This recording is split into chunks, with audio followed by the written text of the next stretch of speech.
Meteorological summer arrives Saturday afternoon in the Eastern time zone. So with the change of seasons, it's time to once again visit, in this case remotely, with our resident astronomer, Dr. Chris Palma from the Penn State Department of Astronomy and Astrophysics. He's also Associate Dean for undergraduate students in the Eberly College of Science. Welcome back, my friend. Thanks for having me. Our pleasure, Chris. So I think for most folks, the biggest space news recently was the SpaceX launch a few weeks ago. First time a private company has put astronauts in space. From your perspective, someone who's kind of in the business, what's your biggest takeaway from that historic event? Well, it may seem like a tangent, but I think one of the real great accomplishments of things like this, it's the inspiration it has for younger students.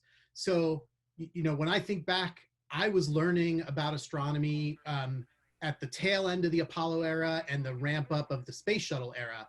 And so for me, I don't have a lot of tie with human spaceflight, but I know that my mentors, all the people that I worked with, they are in astronomy, and they say the moon landings, the Apollo program, all of those launches inspired them.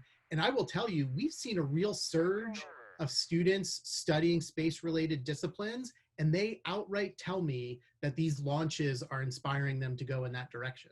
Yeah, so much so with meteorology as well, with active hurricane seasons, for example. So another launch coming up from Cape Canaveral next month. This time it's a mission to put another rover on Mars. Yes. What's different this time, and what are some of the other probes on the planet currently doing? Yeah. So, so we talked a little bit, human spaceflight was on hold for a while, right? But in the last 20 plus years, NASA has had a really aggressive schedule of sending both rovers and orbiters to Mars. So there's a number of orbiters studying the planet, a number of rovers. And I know that there's been discussion of the InSight lander. One of the really tough things with putting a robot on Mars is you have to be very careful. One mechanical failure and your mission is over, right? And so this makes progress slow.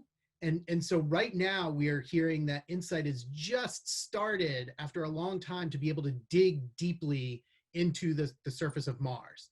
So that's a nice, interesting accomplishment. There's another Mars rover set to launch here very soon, the Perseverance rover. That one's going to do the really interesting thing of identifying really unique samples of the Mars surface and sealing them up so that a future mission could potentially return those to Earth for study. Very interesting. So InSight's being a bit of a geologist now, digging into the surface. Yes, absolutely. So I did a story a few weeks back about how the pandemic has impacted research in the atmospheric sciences. What issues has it caused with research in the astronomical sciences?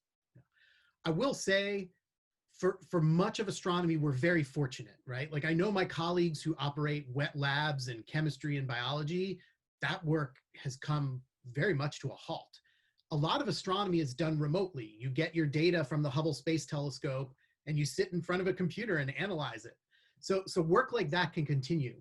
But I do think the thing we really need to call attention to, telescope time on a research grade telescope is a precious commodity. You can make a really incredible discovery about the universe with just a few hours of telescope time. And those observatories, many of those observatories had to shut down. They could not have personnel on site. So that can set back, especially early career people like graduate students. If you lose your telescope time for 1 year, that could add a whole year to the amount of time it takes you to finish your work. Yeah, So yeah, the shutdown of major research observatories was a challenge for us. Yeah, very good point. And speaking of telescopes, there's been plenty of documentation of cleaner air in the last few months resulting from less travel. Have you heard about that impacting the ability to observe the night sky? A little. So I always try to contrast, the major multi-million-dollar research observatories like Penn State's Hobby Eberly Telescope, the Keck observatories, the national observatories at Kitt Peak.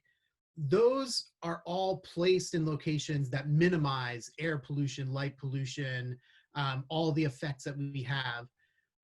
So those major research observatories have not really reported many changes, but for many people who live in cities plagued by smog, right, they may never see the Yeah. stars, right? So I think a lot more people who do stargazing and backyard astronomy, take astrophotographs, they're the ones who are seeing the most benefit, and that's fantastic for us as a field.